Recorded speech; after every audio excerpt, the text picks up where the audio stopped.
আসসালামু আলাইকুম, সবাইকে স্বাগতম। প্রিয় শিক্ষার্থী বন্ধুরা, আজকে আমি এই যে আইসিটি বিষয়ে যদি এই ধরনের সমীকরণ থাকে, এটাকে সত্যক সারণীর মাধ্যমে কিভাবে উপস্থাপন করব, সত্যক সারণীর মাধ্যমে ছকের মাধ্যমে শূন্য এবং এক ব্যবহার করে এটা কিভাবে লিখব। তো প্রথমত এখানে এ আছে, বি আছে, এ আছে, বি আছে, এ নট আছে, বি নট আছে, এ নট আছে, বি নট আছে। এরপরে এইটা এখানে লিখবো, আর এই যে এরপরে এইটা এখানে লিখবো, আর এইটা এখানে লিখবো, এবং সবার শেষে টোটালটা আবার এখানে লিখবো। কিভাবে সাজাইলাম আমি একটু বলে দিচ্ছি, যে দ্রুত লিখে দিচ্ছি সময় সেভ করার জন্য। আমাদের অনেক সময় এই ধরনের ফাংশন থেকে যখন এই আমরা ছকের মাধ্যমে লিখি, এই বিশেষ করে সত্যক সারণীর টেবিলের মধ্যে লিখি, তখন আমাদের সবচেয়ে যে বেশি প্রবলেম হয় সেটা হচ্ছে পাশাপাশি ঘর হবে কয়টা। যেমন এখানে 1 2 3 4 5 6 7 8টা কলাম হয়েছে। কিভাবে 8টা কলাম হবে বুঝবো কিভাবে, তাই না?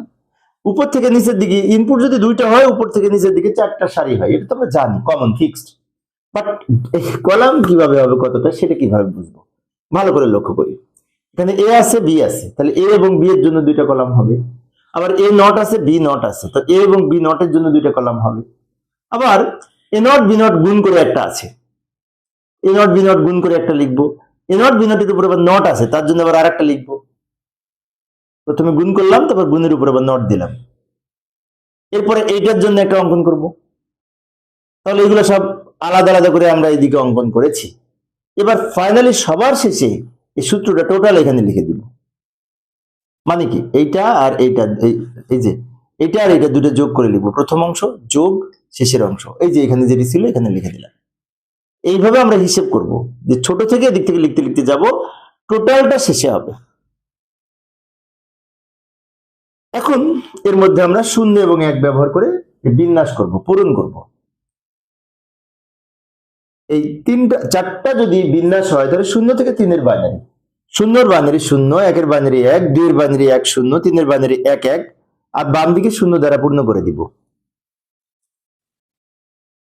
অর্থাৎ শূন্যের বাইনারি, একের বাইনারি, 2-এর বাইনারি, 3-এর বাইনারি। এটা হচ্ছে বুঝে লেখা। আর আমরা যদি মুখস্থ করে লিখি সমস্যা নাই, যদি মনে রাখতে পারি ভালো, কারণ এটা তো ফিক্সড। একবার মুখস্থ করতে পারলে সবসময় মনে থাকবে। সেটা হচ্ছে 2টা শূন্য 2টা 1, একটা শূন্য একটা 1, একটা শূন্য একটা 1। এভাবেও আমরা মুখস্থ করতে পারি। আর যদি বুঝে লিখি, শূন্য থেকে 3-এর বাইনারি, যদি 3টে ইনপুট হতো, 0 থেকে 7-এর বাইনারি। আচ্ছা, এবার এ নট, এর উল্টা হবে।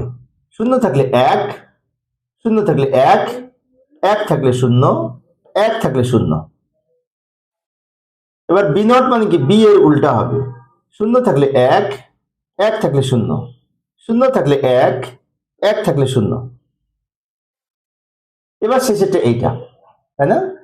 এ নট আর বি নট যোগ হবে, তার মানে কি এটা এ নট, এটা বি নট। 1 আর 1 যোগ করে 1, 1 আর 0 যোগ করে 1, 0 আর 1 যোগ করে 1, 0 আর 0 যোগ করে 0। বুলিয়ান অ্যালজেব্রার যোগের নিয়ম, অর অপারেশনের যে নিয়ম, সে অনুযায়ী দুইটি ইনপুট সত্য হলে আউটপুট সত্য হয়। অর অপারেশনের ক্ষেত্রে সকল ইনপুট সত্য হলে আউটপুট সত্য হয়, সেজন্য দুইটা এক যোগ করে 1 হয়, তাই না? এটা আমরা জানি। দুইটা সুইচ অন থাকলে বাল্ব অন থাকবে, পূর্বে দেখিয়েছি লজিক গেট করার সময়। আবার ওই যে আমাদের বুলিয়ান স্বতঃসিদ্ধ আছে, সেখানেও কিন্তু 3টা এক যোগ করেও 1, 2টা এক যোগ করেও 1, একটা একের সাথে কোনো শূন্য যোগ করেও 1, 1 থাকলে 1 হবে যোগের ক্ষেত্রে। 2টা হোক, একটা হোক, আর 3টা এক হোক। ওকে, এবার এইখানে কি হয়েছে, এইটার উল্টা হয়েছে, কারণ A not plus B not, A not plus B not, তাহার উপরে নট, সেজন্য এটাকে উল্টিয়ে লিখবো। যেমন শূন্যর পরিবর্তে 1-এর পরিবর্তে 0, 1-এর পরিবর্তে 0, 1-এর পরিবর্তে 0, 0-এর পরিবর্তে 1। একদম সহজ কিন্তু। ওকে, এবার এটা এটা কি হচ্ছে, এটা এ আর বি গুণ হয়ে তার উপরে নট বসেছে। এটা একবারেও করতে পারি, ইচ্ছে করলে এখানে এ বি আগে লিখে নিতে পারতাম, তো আমি লিখি নাই, জায়গা সংক্ষিপ্ত সেজন্য।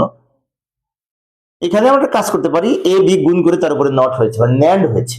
গুণের উপরে নটকে অ্যান্ড এর সাথে নট, মানে ন্যান্ড অপারেশন এখানে আমরা লিখতে হবে। গুণের উপরে নট মানে গুণ করে উল্টা হবে। যেমন 0 0 গুণ করে 0, তার বিপরীত 1 হবে। এখন অনেক শিক্ষার্থীর মনে হতে পারে কেন বিপরীত হবে, এই যে গুণের উপরে নট আছে, তাই গুণ করে উল্টিয়ে যাবে। যেমন লক্ষ্য করি, 0 0 গুণ করে 0, তার বিপরীতে 1 হবে।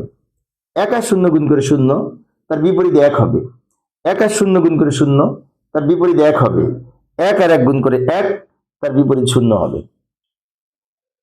এইবার ফাইনালি এইটার মান বের করব। এখানে আবার কি হচ্ছে, এই অংশটা হচ্ছে এটা, এই অংশটা হচ্ছে এটা, মাঝখানে প্লাস আছে, মানে কি দুটো যোগ করে এখানে লিখবো।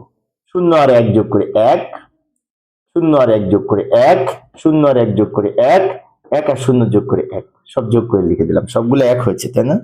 কাকতালীয় এভাবে সব 1 হয়ে গেছে। অনেক সহজ, কিন্তু কঠিন না। প্রিয় শিক্ষার্থী বন্ধুরা, এই ছিল আজকের আলোচনা। শিক্ষার্থীদের অনুরোধে আমি অল্প অল্প করে আলোচনা করি, যাতে শিক্ষার্থীরা বোরিং ফিল না করে। পরের ক্লাসটি দেখার আমন্ত্রণ রইল। খুদা হাফেজ।